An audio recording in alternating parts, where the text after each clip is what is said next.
Well, I wanted to ask you about that because, this week, Anthony Albanzy, he even claimed that Israel was making excuses for why aid was unable to be delivered to civilians in Gaza. This is a bit of what he said. Israel's actions are completely unacceptable.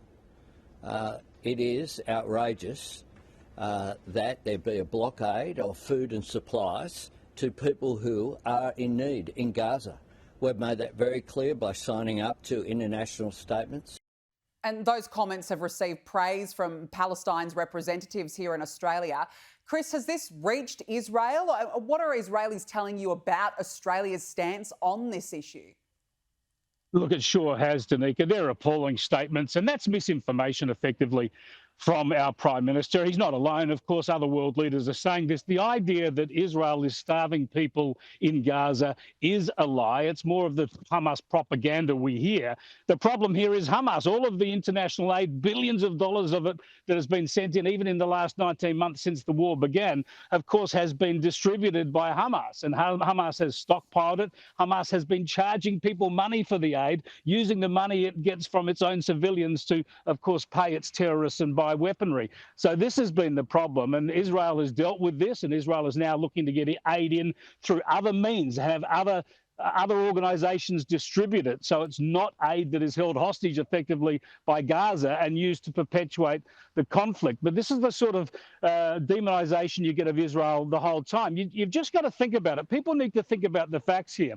The only reason anybody has any food or has been able to survive in Gaza for the last 19 months is because Israel and the international community have been sending aid in there. That's the simple fact. Now, there's no doubt that in recent weeks and the last 2 months, perhaps, Israel has pulled back on some of the aid shipments to try and draw down the Hamas stockpiles and to try and make sure the aid gets to people for free without going through Hamas. That's what's going on.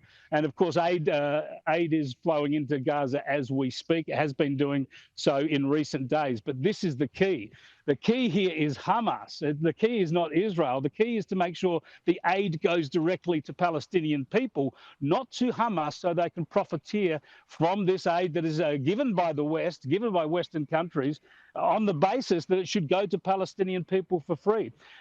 When it comes to Anthony Albanese, the Israeli people here, and we met with the Assistant Foreign Minister, Shireen, yesterday, they feel betrayed by Australia. The relationship between Israel and Australia goes back right to the foundation of Israel, of course, and even before that.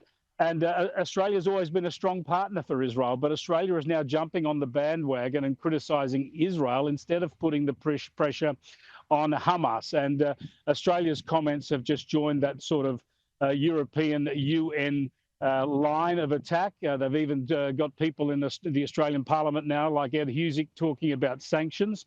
The point here is that maximum pressure needs to be placed on Hamas. The war needs to be ended. And Australia needs to be supporting Israel, and they're certainly not doing that. Israelis I've spoken to have said that they feel like Australia has stabbed them in the back and that Australia has now betrayed Israel. And the relationship between Australia and Israel now is at an all-time low. The question is whether under this Albanese Labor government it can be repaired at any stage, but the prospects at this stage are not good at all.